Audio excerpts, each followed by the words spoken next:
Hello everyone. सो पिछले video में हमने 1885 से 1905 तक कैसे एक्सट्रीमिस्ट आइडियोलॉजी का राइज हुआ ये हमने देखा था। क्योंकि 1885 से 1905 तक मॉडरेट्स तो अपना काम कर रहे थे, लेकिन उनके काम करने में कुछ कमी थी, इसीलिए एक्सट्रीमिस्ट आइडियोलॉजी का उदय हुआ। फैक्टर्स देखा था हमने, और इस वीडियो में हम देखेंगे कि कैसे हमारा 1905 से आगे बढ़ेगा। लेकिन 1905 में एक मेजर लैंडमार्क इंसिडेंट हुआ था। वो क्या था? स्वदेशी एंड बॉयकॉट मूवमेंट हुआ था। तो अभी इस वीडियो में सिर्फ हम इस टॉपिक के बारे में बात करेंगे, क्योंकि ये टॉपिक बहुत इंपॉर्टेंट है। क्लियर है? क्योंकि इस पूरे देखो आप 20th सेंचुरी यानी कि 19वीं शताब्दी के बाद 1901 से 1947 तक बहुत से मेजर लैंडमार्क इंसिडेंट हुए हैं, ठीक है, जो कि काफ़ी इंपॉर्टेंट है। उनमें से एक है हमारा स्वदेशी मूवमेंट। क्लियर है? तो अभी हम ये देखते हैं कि इसमें क्या क्या मेजर इवेंट हुए थे, क्योंकि इसमें ना प्रीलिम्स पॉइंट ऑफ व्यू से बहुत क्वेश्चन बनता है, बहुत ज़्यादा। ठीक है, तो अभी मैं आपको ये बताता हूँ कि स्वदेशी मूवमेंट और बॉयकॉट मूवमेंट क्यों हुआ था, उसका कारण क्या था, जब हो गया तो मॉडरेट का रिस्पॉन्स क्या था, कांग्रेस का रिस्पॉन्स क्या था, एक्सट्रीमिस्ट थे उनका रिस्पॉन्स क्या था, और इसका फिर कैसे कंक्लूजन निकला। मॉडरेट और एक्सट्रीमिस्ट में क्या हुआ कि उनके आइडियोलॉजी, उनके कुछ मूवमेंट को लेकर, कुछ डिस्क्रेडिट करने को लेकर कि कैसे मूवमेंट को चलाया जाए, उनके आइडियोलॉजी में कन्फ्लिक्ट आया, और वही फिर रिजल्ट हुआ कि मॉडरेट और एक्सट्रीमिस्ट बट गए और कांग्रेस में सूरत स्प्लिट हो गया, जो 1907 में हम देखेंगे। ठीक है, तो अभी हम देखते हैं स्वदेशी एंड बॉयकॉट मूवमेंट के बारे में। देखिए, पिछले वीडियो में हमने क्या देखा था कि 1905 में क्या था, पार्टीशन ऑफ बंगाल हुआ था। पार्टीशन ऑफ बंगाल के कारण बहुत से जो उस समय के हमारे रिवोल्यूशनरी थे, उनके अंदर एक गुस्सा हो पैदा हुआ। ठीक है ना, कि ये कैसे कर रहे हैं, ये हमारे हिंदू मुस्लिम यूनिटी को डिवाइड कर रहे हैं, हमारे एरिया को डिवाइड कर रहे हैं। ठीक है, तो देखिए इसमें सीरीज ऑफ इवेंट हुआ था। ये अब ध्यान से देखिएगा, बहुत ही ज़्यादा क्वेश्चन इसमें बनते हैं। ठीक है, देखिए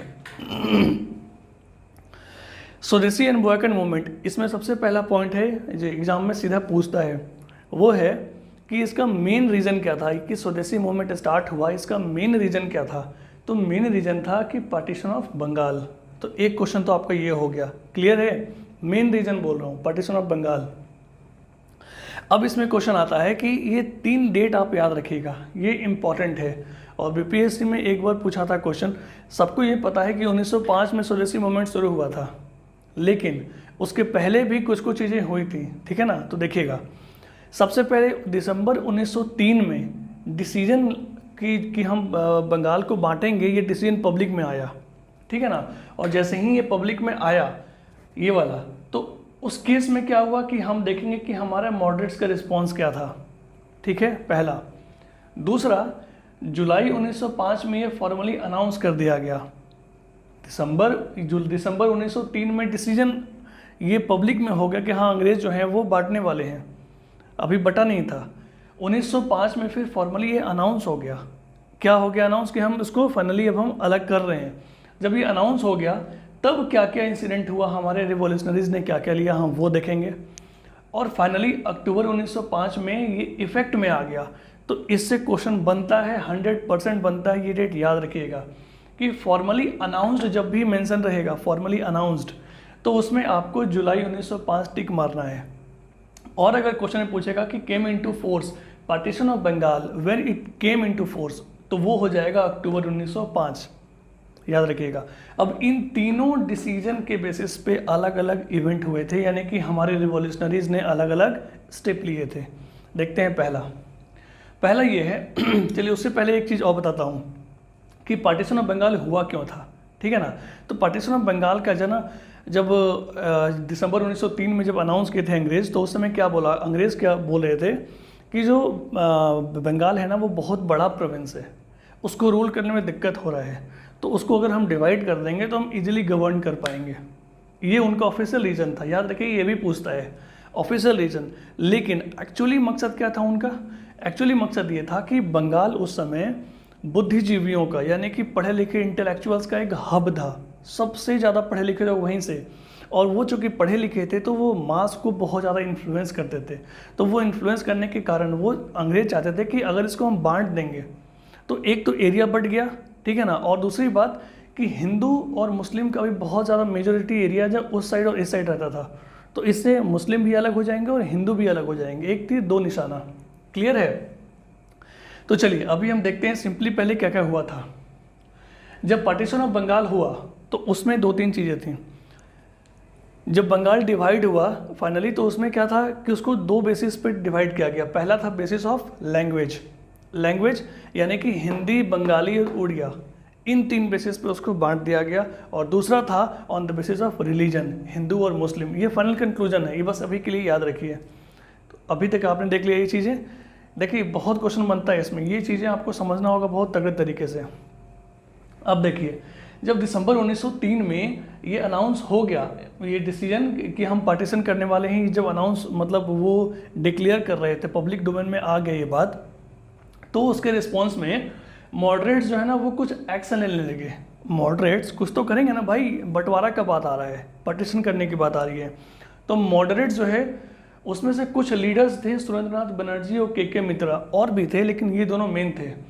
इन्होंने क्या किया कि कुछ न्यूज़पेपर और मैगजीन्स के थ्रू लोगों को एजुकेट करना शुरू किया, इस बात को फैलाना शुरू किया, एक रिजेंटमेंट पैदा करना शुरू किया, ठीक है ना। ये मॉडरेट्स कर रहे थे। और ये सब करने का उनका मेथड क्या था? आखिर कोई भी ग्रुप ऑफ ऑर्गेनाइजेशन काम करता है तो हर किसी का वे ऑफ वर्किंग होता है। तो इसमें मॉडरेट्स का वर्किंग क्या था कि वो पब्लिक मीटिंग करके बता रहे थे लोगों को कि देखो अंग्रेज बांटने वाला है। सरकार में पिटीशन, क्योंकि हमें ये भी पता है कि मॉडरेट्स का क्या था, ये कॉन्स्टिट्यूशनल एजिटेशन के में विश्वास रखते थे।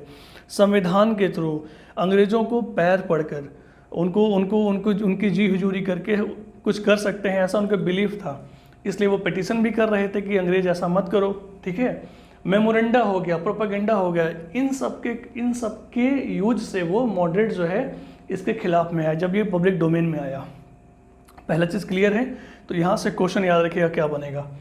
पहला कि जो मैगजीन यूज किया गया था ना, जिसके थ्रू वो प्रोपेगेट कर रहे थे अपने विचारों को मॉडरेट्स, उनमें था मेन संजीवनी, बंगाली और हितवादी। क्लियर है? अब संजीवनी और बंगाली लिखा गया था सुरेंद्रनाथ बनर्जी के द्वारा, याद रखिएगा, और हितवादी वो लिखा गया था देवेंद्रनाथ टैगोर के द्वारा। क्लियर है? ये चीज़ें याद रखिएगा। और एक चीज़ और कि इसी जब दिसंबर 1903 में जब डिसीजन आया था ना कि हम पार्टीशन करने वाले अंग्रेज, तो के मित्रा ने मित्रा ने एक आइडियोलॉजी दिया था कि हम बॉयकॉट करेंगे, हम अंग्रेजों के सम्मान का बॉयकॉट करेंगे। तो फर्स्ट टाइम ये बॉयकॉट का जो कंसेप्ट है ना वो के मित्रा ने दिया था। और वो कौन सा मैगजीन था? संजीवनी मैगजीन में अपने विचारों को रखा था बॉयकॉट। याद रखिएगा ये क्वेश्चन। तो ये आपने पार्ट देख लिया। नाउ जब पब्लिक डोमेन में आने के बाद अब क्या होता है कि जब फॉर्मली जुलाई 1905 में ये अनाउंस होता है कि अब हम बंटवारा करने वाले हैं, ये बंगाल का बंटवारा करने वाले हैं। तो उस केस में क्या हुआ, क्या क्या एक्शन लिया गया?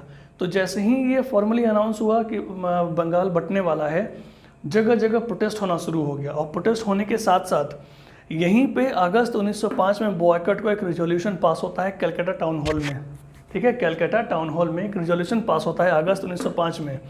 और इसी रेजोल्यूशन को बाद में हम कहते हैं स्वदेशी मूवमेंट।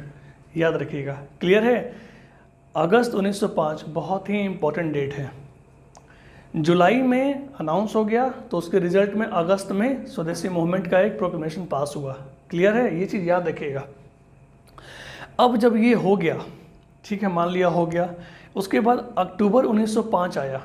अक्टूबर, भाई कोई चीज़ लागू होता है, जैसे बिल पास हो गया तो ये भी तो होता है कि वो एक्ट बन गया, तो इम्प्लीमेंटेशन कब से होगा?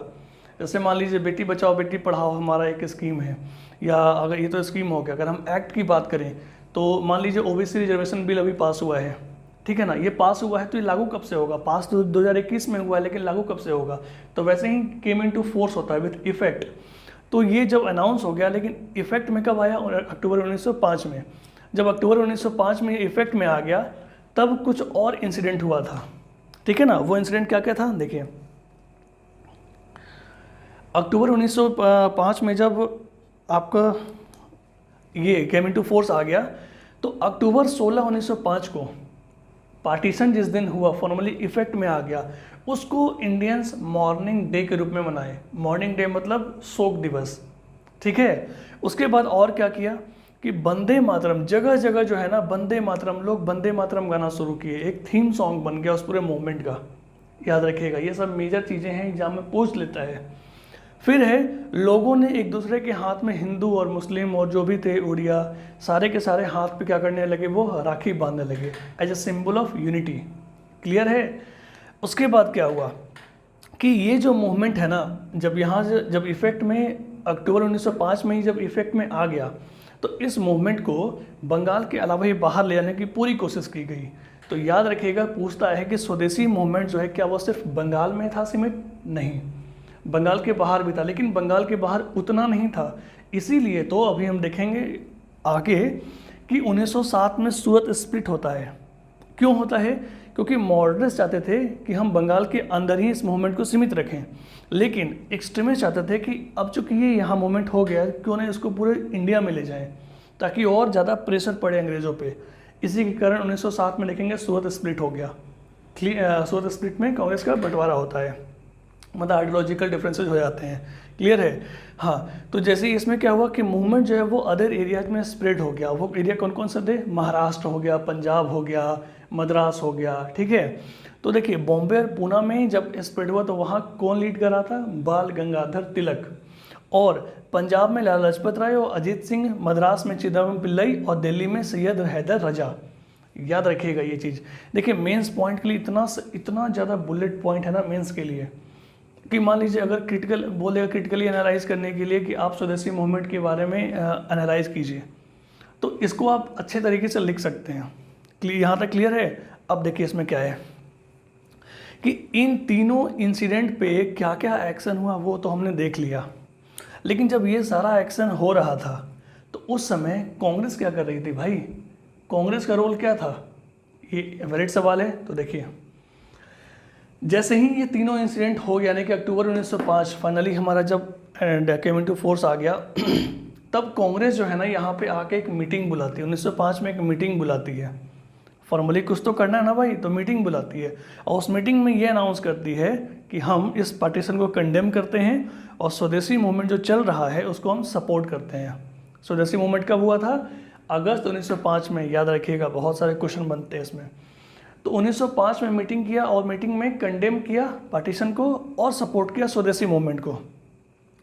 अब इसमें क्या हुआ कि इसी मीटिंग में, इसी टाइम में एक्सट्रीमिस्ट और मॉडरेट्स दोनों के बीच में थोड़ा सा झगड़ा हुआ। झगड़ा क्या हुआ? मॉडरेट्स चाहते थे कि, अभी आपको बताया था कि एक्सट्रीमिस्ट कह रहे थे कि भैया इस मूवमेंट को बंगाल से बाहर ले चलो, बाहर जो हमारे इंडिया के लोग हैं ना उनको भी इस मूवमेंट से जोड़ो। लेकिन मॉडरेट्स बोल रहे थे कि चूंकि बंगाल का ये मैटर है तो हम बंगाल में ही इस मूवमेंट को रखेंगे सीमित। ये डिफरेंस हुआ, ठीक है ना। और इसी डिफरेंस के कारण हम देखेंगे फाइनली सूरत स्प्लिट हो जाता है। ठीक है, चलिए मान लिया हम, हो गया। 1905 में मीटिंग हुआ तो उसके बाद जब प्रेशर पड़ा सब तरफ से लोगों का, तो कांग्रेस ने एक फाइनली 1906 में एक सेशन किया कैलकाटा में। याद रखिएगा 1906 Calcutta session of Congress, Indian National Congress. उसमें क्या हुआ कि प्रेसिडेंट थे दादा भाई नौरोजी, प्रेसिडेंट दादा भाई नौरोजी, और इनके लीडरशिप में, प्रेसिडेंटशिप में स्वराज या फिर सेल्फ गवर्नमेंट, ठीक है ना, ये चीज़ डिक्लेयर किया गया। तो याद रखिएगा पूछता है एग्जाम में कि कौन से अधिवेशन, यानी कि in which session of the Indian National Congress the resolution of self government और the Swaraj had been accepted. तो वो था 1906 का कैलकाटा सेशन। कहाँ? कैलकाटा में। और उसमें गोल था स्वराज या सेल्फ गवर्नमेंट। क्लियर है यहाँ तक? अब बात हो गया कि जब ये सब चीज़ें हो रही थी तो कांग्रेस क्या कर रहा था, देख लिया हमने।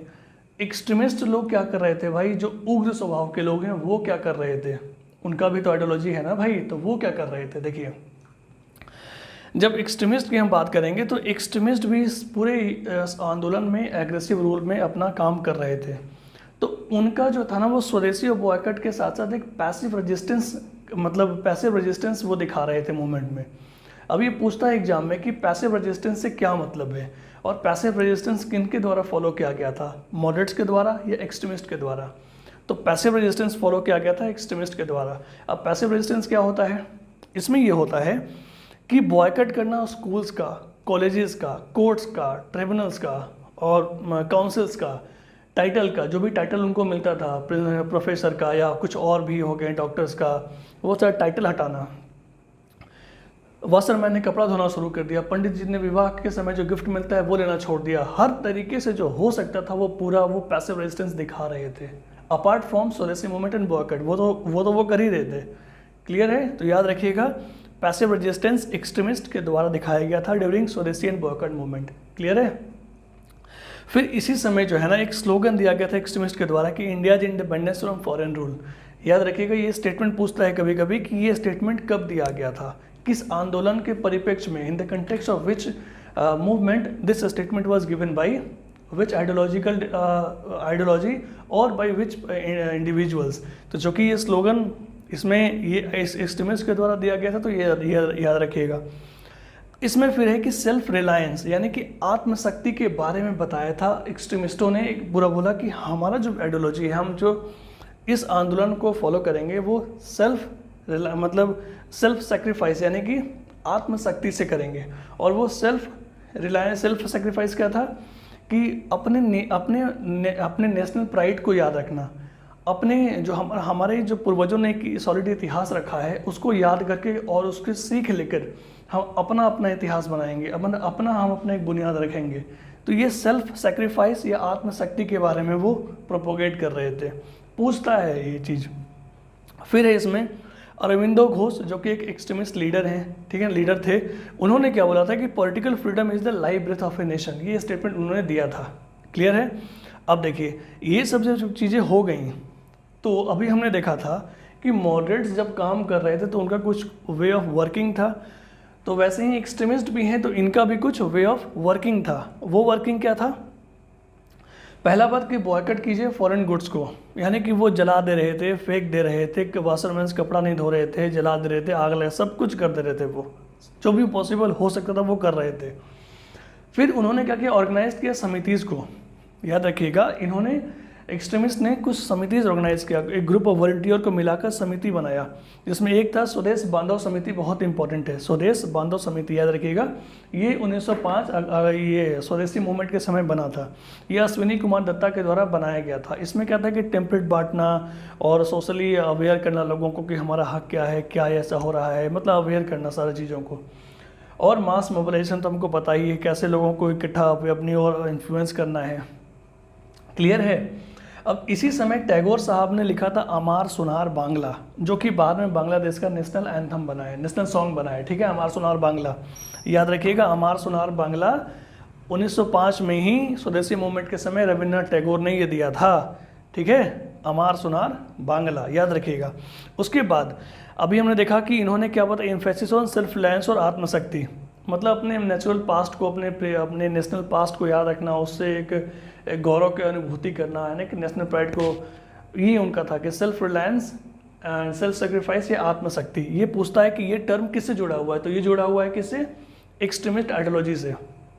फिर था कि इन्होंने जैसे बताया ना कि अपने नेशनल प्राइड को, अपने डिग्निटी, ऑनर को याद कर रहे थे, और याद करने के साथ साथ वो थे कि हमारा सब चीज़ अपना होगा। इसी के लिए उन्होंने अपने एजुकेशन के लिए अपना एक प्रोग्राम चलाया, जिसको हम लोग कहते हैं नेशनल एजुकेशन या फिर स्वदेशी एजुकेशन। इसके लिए उन्होंने बंगाल इंस्टीट्यूट ऑफ टेक्नोलॉजी हो गया, फिर बंगाल नेशनल कॉलेज, अलग अलग कॉलेजेस इस्टेब्लिश किया था। क्लियर है? तो देखिए, इसमें क्वेश्चंस बहुत ज़्यादा बनता है। और जब हो गया ना, ये होने के बाद 1911 में जब दिल्ली दरबार होता है तो उस समय दो चीज़ें होता है 1911 में। अब वो क्या होता है, कहाँ लिखूँ? देखिए, 1911 में जब होता है तो पार्टीशन ऑफ बंगाल को ख़त्म कर दिया जाता है, रद्द कर दिया जाता है। ठीक है, रद्द कर दिया जाता है। इसको हम लोग कहते हैं इंग्लिश में एनुलेशन ऑफ पार्टीशन। ठीक है, एनुलेशन ऑफ पार्टीशन। और फिर उसके बाद एनुलेशन ऑफ 1911 में कब होता है? 1911 में होता है ये, 1911 में होता है ये। क्लियर? उसके बाद एक और चीज़ होता है कि बंगाल और उड़ीसा, ये बिहार और उड़ीसा को बंगाल से अलग कर दिया जाता है। ये टॉपिक बहुत ही इंपॉर्टेंट है, इसको आप अच्छे से देखिए। इसका मैं क्लोज स्क्रीनशॉट लेके डाल देता हूँ। और एक बार देखिए, ये इतना डिटेल्स में किया है इसलिए कि बस वन टाइम इन्वेस्टमेंट है, ये एक बार तो करना पड़ेगा, चाहे कहीं से करो, आप खुद से पढ़ो, यूट्यूब देखो, जो कुछ भी करो। इसको एक बार पूरा स्क्रीनशॉट में डाल दे रहा हूँ, लीजिए, पढ़ाई कीजिए, क्वेश्चंस बनाइए। मैं ट्राई करूँगा इसका स्पेशली इसके बाद जो भी है ना उनका मैं क्वेश्चन कलेक्ट करके अलग से आपको देने की कोशिश करूँगा, ठीक है। तो ये हुआ स्वदेशी मूवमेंट। अब इसके बाद हम देखेंगे आगे कि कैसे होता है सूरत स्प्लिट, पार्लियामेंट्री रिफॉर्म आएगा, फिर उसके बाद दिल्ली दरबार देखेंगे हम क्या हुआ, फिर हमारा लखनऊ पैक्ट आएगा, है ना, फिर होम रूल लीग आएगा, गांधी जी आएंगे, चंपारण खेदा सत्याग्रह, उसके बाद फिर हमारा चलेगा तो गुजरात में 1919 में जलियांवाला बाग हो जाएगा, फिर उसी के रिस्पॉन्स में 1920-21 में हमारा नॉन कॉपरेशन मूवमेंट चलेगा, है ना, फिर खिलाफत मूवमेंट साथ साथ चलेगा, फिर चौरा चौरी कांड 1922 में। आगे हम देखेंगे सारा चीज़ें, ठीक है। तो अभी के लिए इसको आप नोट कीजिए, और इस वीडियो से अगर थोड़ा सा फ़ायदा हुआ ना तो शेयर कीजिए लोगों तक। इंग्लिश में कंटेंट दे रहा हूँ बेसिकली ये BPSC के लिए ही, ठीक है। Thanks for watching, have a nice day.